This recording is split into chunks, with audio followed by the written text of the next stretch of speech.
Смута – это манипуляция, когда большинство людей, они начинают следовать каким-то течениям, политическим процессам, да, входят в них, и они становятся манипулируемыми. Здесь же мой призыв наоборот.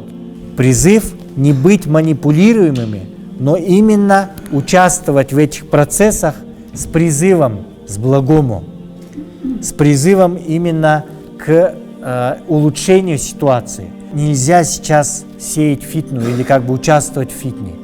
Держитесь подальше от смуты. Что такое смута? Смута, когда вы не можете отличить, где черное, где белое. Смута – это когда вы не можете определить правильный путь. Когда приходит смута, если хадис нашего пророка Мухаммада, саллаллаху, то когда приходит смута, фитна, да, то бегущий пусть остановится, стоящий пусть сядет, да, и сидящий пусть ляжет. С чего мы можем начать?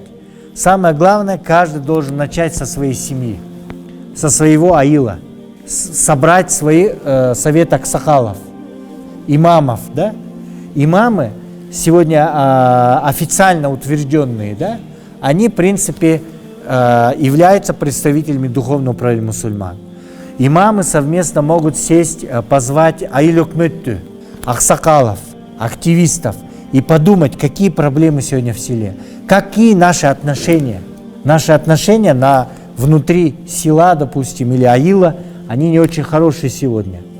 Не хватает именно хороших братских отношений. Понимаете? Что мы можем сделать в духовности? Что мы можем сделать в образовании? Что мы можем помочь как?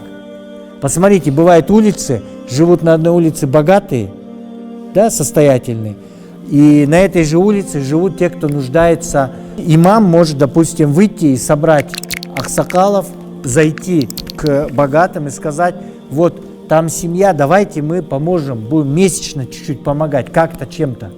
То есть должность имама – это не только исполнение намазов, это также социальная ответственность. Работа, кому помочь, как помочь. Где-то ссоры происходят, то имамы или аксакалы, они должны участвовать, чтобы примирить, да? Примирение сторон. То есть именно активизация. Сегодня во всем Кыргызстане очень сильнейший кризис. И есть силы определенные, внешние силы, третьи силы, которые, преследуя определенные геополитические или политические взгляды, могут создать определенные проблемы или опасности, да, внутри, столкнув по различным признакам. Не делитесь. В исламе нет деления. Не делитесь по партиям, по регионам, по селам, по национальностям, даже по религиозным принципам, по джаматам, да? Потому что сегодня мы, как единый народ Кыргызстана, граждане, которые должны сохранить эту страну, сохранить безопасность, стабильность. Сейчас вопрос стоит вообще о сохранении в общем целостности, суверенитета. И на нас в судный день Аллах Субхану ва Тааля с нас будет спрашивать не за другие страны, а за ту страну или за тот аил, за ту страну, где ты сейчас живешь, то общество. И поэтому хадис нашего пророка Мухаммада, саллаллаху алейхи вассалям: «Ман ля яхтаму биль амр аль муслимин фалейса минхум». Тот, кто не участвует, не сопереживает тем процессам или то, что происходит среди мусульман, то есть в обществе своем, тот не из них. Поэтому мы должны, наоборот, участвовать в общественных процессах, но избегать политики и использования нас в политике или в других каких-то опасных процессах или смутах. Каким образом участвовать? Участвовать именно в позитивном русле. Именно участие – это означает непричастие к тем фитнам, смутам, куда нас вталкивают или захотят втолкнуть. Раз.